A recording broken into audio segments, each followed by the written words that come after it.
Welcome to the Stronger for Business podcast with Dyf Jenkins, Pete Rushmer, and myself, Bev Thorogood.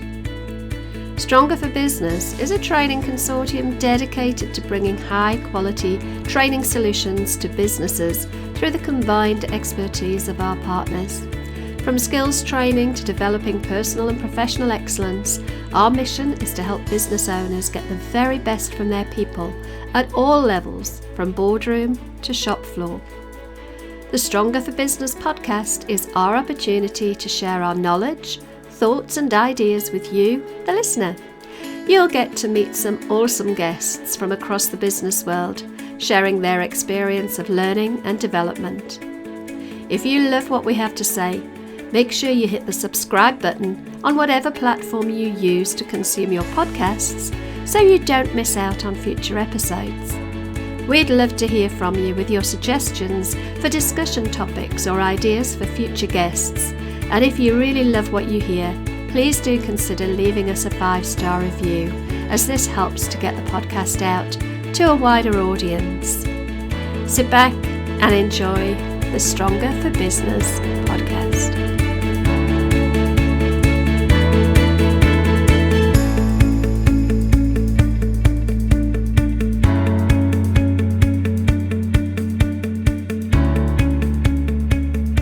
Hello everybody and welcome to episode 11 of the Stronger for Business podcast.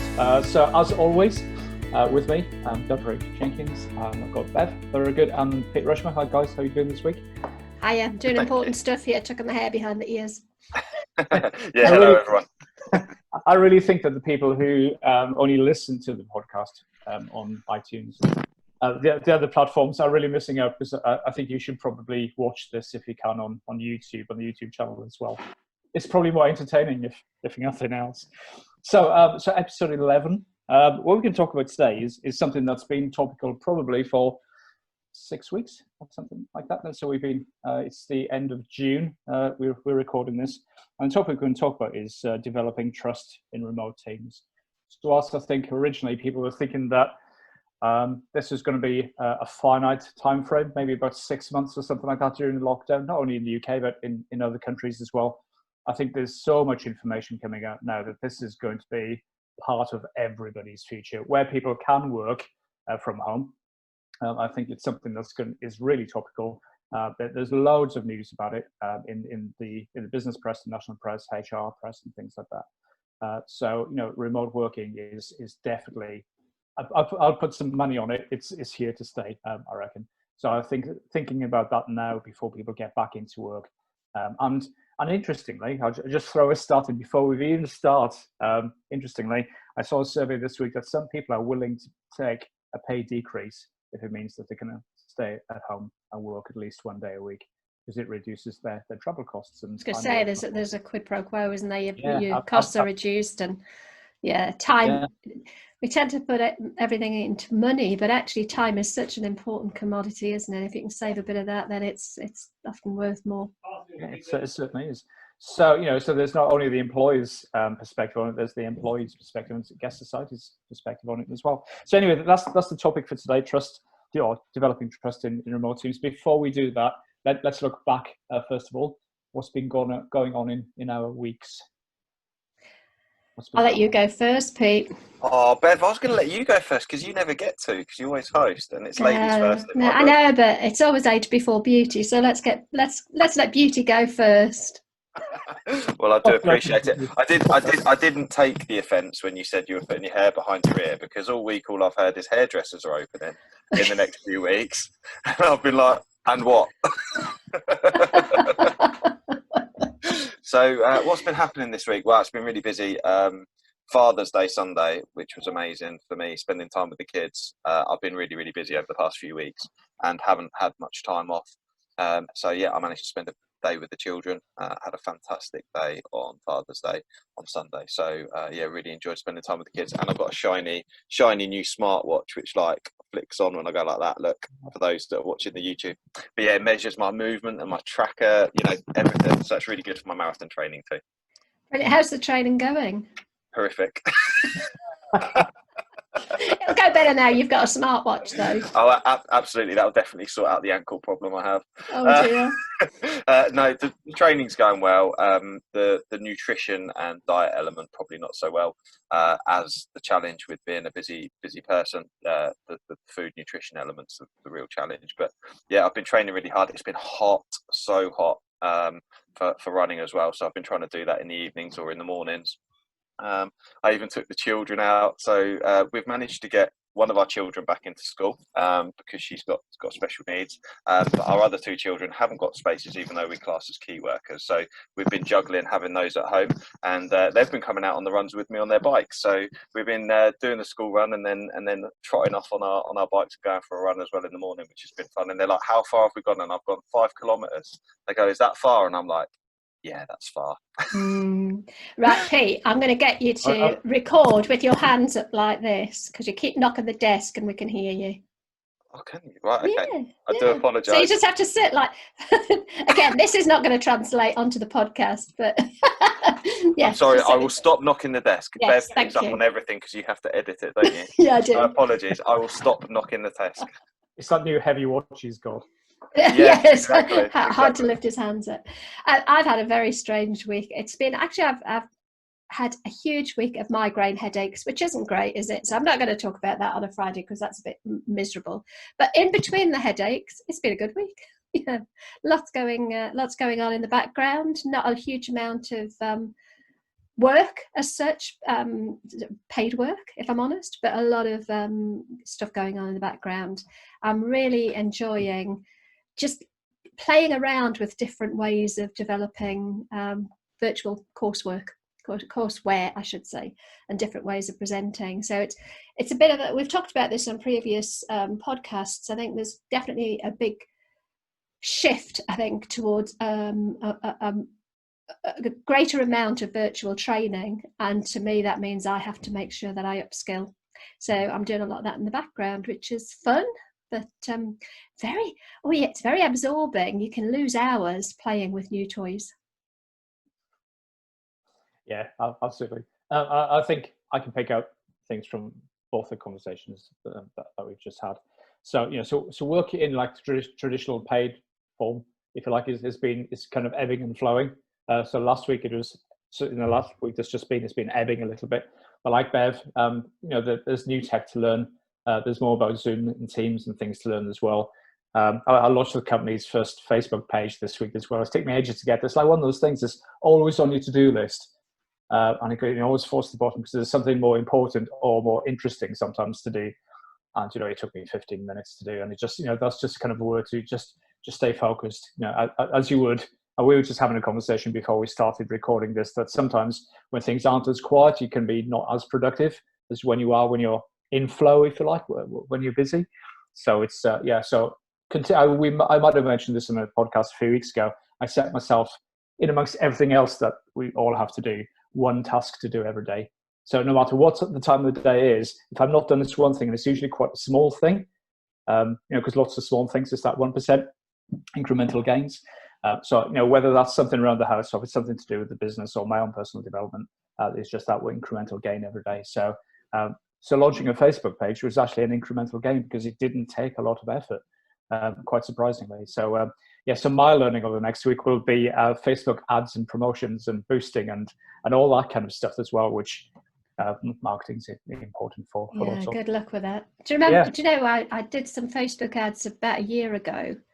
And Facebook can be incredibly difficult in terms of what you're allowed and not allowed to do. So if you've never done them before you do anything, I would go and read their terms and conditions so you don't fall foul of them, because they will shut your account down faster than the speed of lightning. And they normally give you a bit of a kind of a warning, but I tried to put out some Facebook ads and I had the word menopause in it.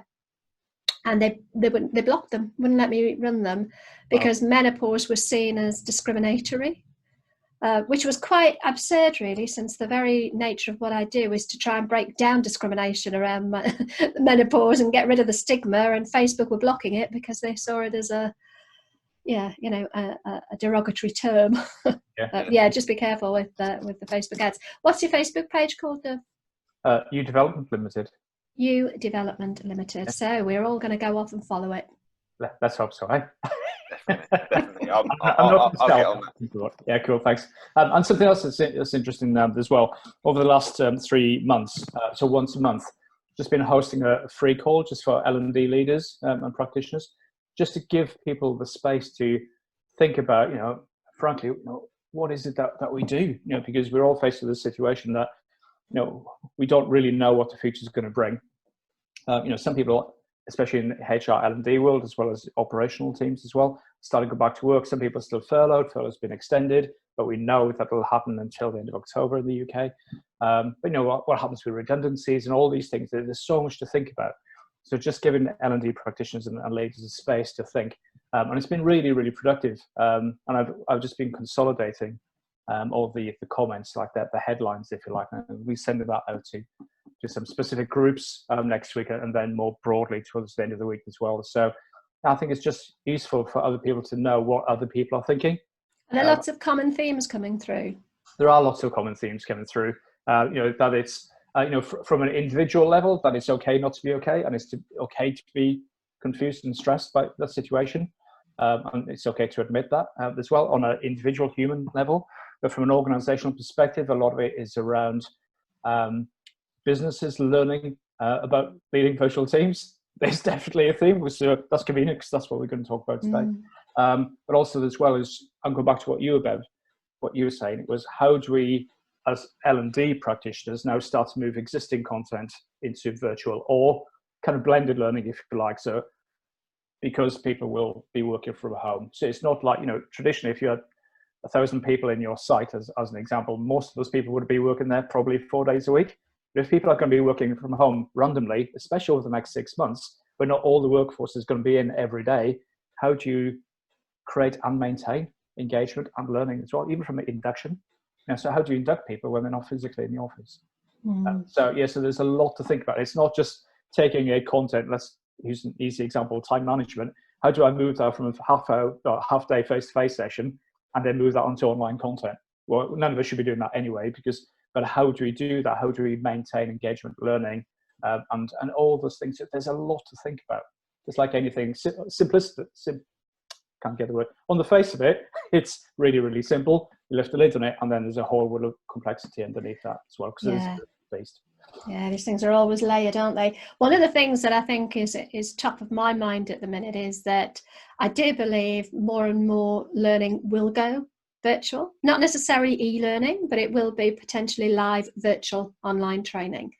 And I think there's a danger that as practitioners, if we're not careful, we'll get left behind if we don't upskill and stay ahead of the game, because not only are other L&D providers going to be upskilling, but also I think delegates and students coming onto those training sessions have become much more used to the online environment. So their expectations are increasing. They want to be kept engaged, they want to be kept interested, they want to have more dynamic online sessions. And if as practitioners we can't deliver that, then certainly the freelancers like myself out there are going to get left behind, because people will vote with their feet. And it's not necessarily anymore, I don't think, just purely about the content. I think it has to be about the delivery, the way it's the visuals, the pace. I mean, it always has been, but I think more so than ever we need to be doing things slightly differently. So I think as an L&D professional, going by what we were talking about before we move on to virtual teams, because I know we've got remote teams, I know we've gone up a little bit here. Although possibly not, actually. Perhaps even managing remote teams, you have to be a little bit different, a bit more dynamic in how you engage, maybe. But I do think as practitioners, we have an obligation to upskill and make sure that we're delivering the best we can possibly deliver.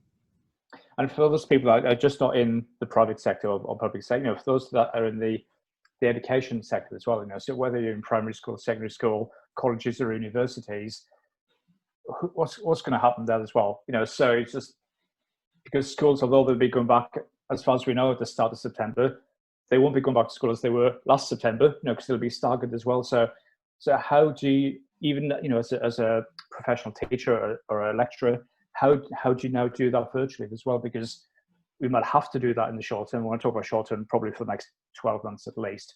But in the longer term, will expectations change even within the education sector, let alone outside of like corporate or professional learning, if you like. So there's a lot to think about. So it's not just about leading virtual teams. As part of that is how do you develop your teams virtually as a line manager, not just as an L&D practitioner as well. So that's a whole new topic in itself. That's another podcast recording, probably. Cool. So let's get into it then. Developing trust in remote teams. So a big subject, and we don't have a huge amount of time to talk about it, but like I said earlier, it's really, really topical. So what are your thoughts? I think that, we're talking about remote teams as if there's something brand new. But, I've worked in a military environment for many, many years when many of the teams, not my personal teams, I must admit, I always had those around me, but you quite often have teams that were away on detachment, that were working in remote locations. My final role when I was working for the Air Force was on an aircraft repair squadron, and they were expeditionary. So we'd have the main core of the personnel at our in our squadron, but we had teams all over the world recovering aircraft, repairing aircraft on site. They were a bit like the RAC for the Air Force. So managing remote teams is not new at all, but it's new to some people, I guess. But for me, the same principles apply to managing people close by as they do remotely. It's still about setting clear objectives, maintaining regular contact, listening as much as telling. That all of those sort of key management principles, I'm not sure they change massively just because somebody's remote. Yeah, I'd agree with that. I had a conversation with somebody the other day. I said, what are the things that you do normally with your team? I do all these things, and all the things that I just spoke about. Okay, so you have to do the same things, but in a different way. It's just you don't want to start throwing words like agile and things like that as well. But you got to just think maybe a little bit more creatively about how can you do it, rather than this is going to be really difficult, and talking yourself into a place where you think it's going to be harder than it actually is, I guess. I think one of the biggest challenges is probably going to be letting go. For many managers is letting go, and the topic, or the subject topic for today is developing trust, and I think that's going to probably be the hardest bit, is how do you let go of the of control and avoid that sort of micromanagement, and allow people to have more of an output based way of working. So you're not monitoring them every step of the way, but you're trusting that somebody will get the job done in their own, within their own time management, if you like. I was going to say within their own time frame. That suggests that they wouldn't stick to deadlines, but the old 9 to 5 working is something that I think we've got to try and move away from, and trust that somebody will get the work done in their own time time frame. Yeah, so I'm glad you brought that up, Bev, actually, because one of the things that I'm really passionate about is that we work on an outcome-based objectives rather than the time-based. So when we talk about building trust and how we do that virtually, for me, it comes down to making sure that people understand what their objectives are and that they're really, really clear. And we do need to start to look away from that. It's 9:05 and someone's not online, and it's 5 and someone's gone home. Thought process, and become a lot more fluid in the way that we work, and try and build a work-life continuum where work is embraced as part of our lifestyle, and building trust obviously is a part of that. And I do think building trust is a challenge remotely, and it's something that I'm certainly very keen to hear your input on, as it's something that I need to do over the coming weeks. And I think all of the skills that I have personally in building trust with people are very much based around, there are certain things do, but there are certain ways that I behave. And how do I transfer those behaviors via a 3x2-inch screen on Zoom? Mhm. What would you do with non-remote teams? How would you manage them, and where is the difficulty in trying to see how you would do that remotely? I'm trying to get kind of almost a specific in there, maybe. Yeah, absolutely. So when I think about managing, and one of the things that springs to my mind is that if I'm in a location with somebody and we communicate about something and there is a miscommunication, it's very, very easy to spot that there's been a miscommunication and to be able to correct it quite rapidly, because you'll see immediately the impact that what you've said has had on somebody. Whereas when you're on a 5 to 10 minute Zoom call and you have a conversation, you have no visibility of the impact of what you've said has had on somebody, and if something needs further clarification. So the need for trust is clearly a two-way thing, and open communication as well, because we need to have the feedback. We need to be able to develop people to be able to give the feedback back out, whether they've understood, how they've understood. Whereas I think when you're in person, you've got the visibility a lot more to be able to see the impact of what has been said. Mhm. Yeah, virtual working, although it can be really, really helpful and really, a lot of people are saying, I think we all know, there's a lot of research already that says it can be a lot more productive and it helps people's work-life balance and all those kind of things. It's not perfect. I think we need to be cautious about, for businesses and organizations that are thinking about, let's just encourage as much virtual working as possible. Well, there could be some really good reasons for that, but I think we need to red flag that it is not perfect and there will be some limitations, not just from a behavioral perspective, but also, from productivity and things like that as well. So, even I was going to say something as basic as communication and feedback, and that's, it's not basic. It's really, really important.